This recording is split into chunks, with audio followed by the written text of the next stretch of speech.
Peacock boutique. இன்னைக்கு நான் வந்து எங்களோட ஆஸ்தான கிளைண்ட், எங்களோட எவர் கிரீன் கிளைண்ட், என்னோட ஃப்ரெண்டும் கூட இன்ட்ரடியூஸ் பண்ணுறேன். எனி டைம் நம்ம கிட்ட தான் ப்ளவுஸ் ஸ்டிச் பண்ணுவாங்க. பட் ஆனால் ஒரு ஃபோட்டோ கூட வந்ததில்லை. இன்னைக்கு தான் வந்திருக்காங்க. இன்னைக்கு வந்திருக்காங்கன்னு இல்லை, சும்மா வந்து ஒரு ட்ரையல் காட்டலான்னு வந்தாங்க. நாங்கள் வந்து இல்லை, ஒரு ஃபோட்டோ கொடுத்துருங்க அப்படின்னோம். ஒர்க்கெல்லாம் செமையாக வந்திருக்கு. ஸோ அவங்களுக்கு வந்து ஃபிட்டிங்கும் சூப்பராக இருக்கும். அவங்க வந்து ஒரு சாரீ லவ்வர். அவங்க கிட்டத்தட்ட 50 100 ப்ளவுஸுக்கு மேலே எங்ககிட்ட தைச்சாச்சு. எனி டைம் ஒரு மந்த்லி பார்த்தீங்கன்னா திரும்ப ரிப்பீட் ஆகக்கூடாது. ஸோ அந்த மாதிரி ஒரு சாரீ லவ்வர்.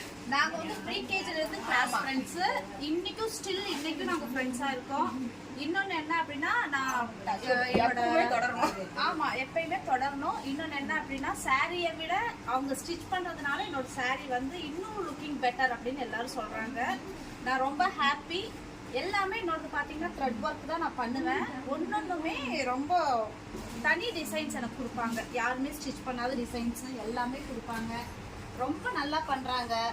நீங்கள் எல்லாருமே வாங்க பீகாக் டிசைனருக்கு. இது இன்னும் என்ன ரொம்பவே வந்துட்டு என்ன சொல்கிறது, எந்துவாகவும் ஏஜ் கம்மியாகவும் எனக்கு காட்டுற மாதிரி எனக்கு ஒரு ஃபீல் இருக்குது. Thank you Ambika, thank you. அதுவும் இல்லாமல் தீபாவளிக்கு நிறைய கலெக்ஷன்ஸ் வேறு, பொட்டிக் ஷாப் வேறு ஓப்பன் பண்ணியிருக்காங்க. ஸோ ப்ளீஸ் எல்லாருமே வாங்க, எல்லாரும் விசிட் பண்ணுங்க. அம்பிகாவுக்கு இன்னும் மேலும் மேலும் ஆதரவு கொடுங்க. தேங்க்யூ.